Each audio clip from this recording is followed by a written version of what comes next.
I know it's all you've got to just be strong.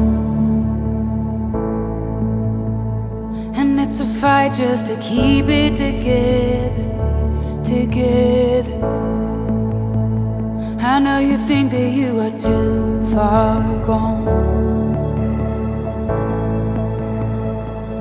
but hope is never lost.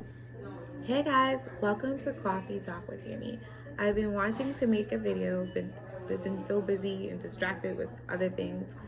So just to get back into the vibe of things, I'm going to do a brief recap and a mini preview.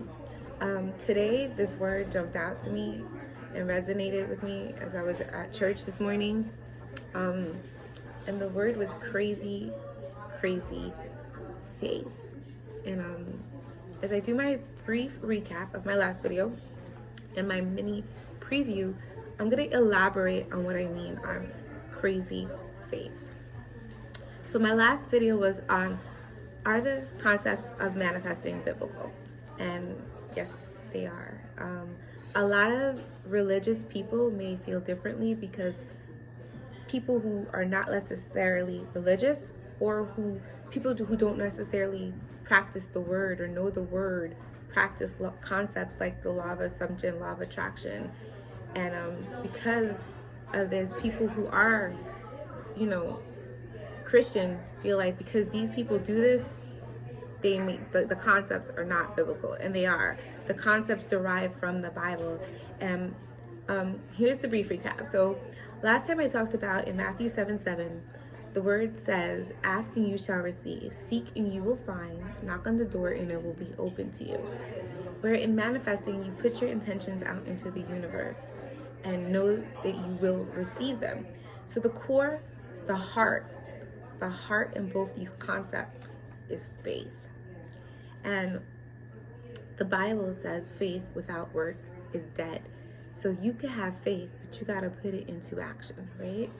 So we talked about prayer, the art of prayer, the art of affirming, and the art of scripting. And you could do either all three of these things or one of these things, whatever helps you strengthen your faith. Remember, in prayer, we're not beggars, we're believers. And affirmation, goes from saying it, affirming it, even to worshiping and praising God and thanking Him for it. Even the mental conversations that we have with ourselves is part of affirming. And scripting is just writing the vision down and making it plain. So I know this, and most of us who know about prayer and manifesting, we know this. So what happens in the waiting?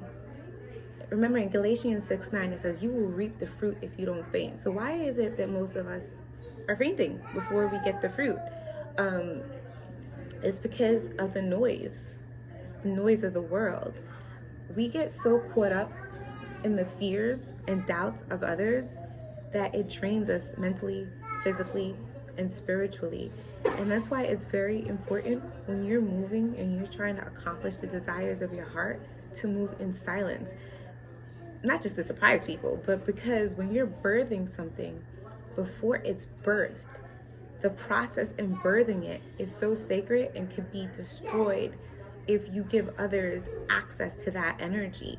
Because we don't battle against flesh and blood. We battle against the spiritualities of this world, and energy, thoughts, and words could drain us. It's detrimental. And so we have to cancel the noise of the world and have crazy faith. And in that crazy faith, all we need to do is walk in our purpose, believe and prepare what it is that we're waiting for. The Bible also says you have to be childlike. So you have to cancel out illogical thinking. And you ever heard that song that says, how can I make sense when I have millions on my mind? Like, you have to cancel out your logical thinking and, believe in what it is that you want and you're hoping for. And can't look at other people's stories because your story is not meant to be lived like everyone else's. So the last thing I'll say about, crazy faith, and the next preview for my next video will be about self-concept, because you can have crazy faith, right? And you could prepare for the waiting of what it is that what you desire. But do you believe that you deserve what it is that you're asking for? Do you believe that you are a person that is entitled to that? So one of the things that inhibits us from receiving the desires of our heart is our self-concept, and that's what I want to do a video on, hopefully next week. But in the meantime, I pray that everybody who watches this video, and whatever it is that you're waiting for and wanting, I pray that you guys have crazy faith, and I will see you guys soon.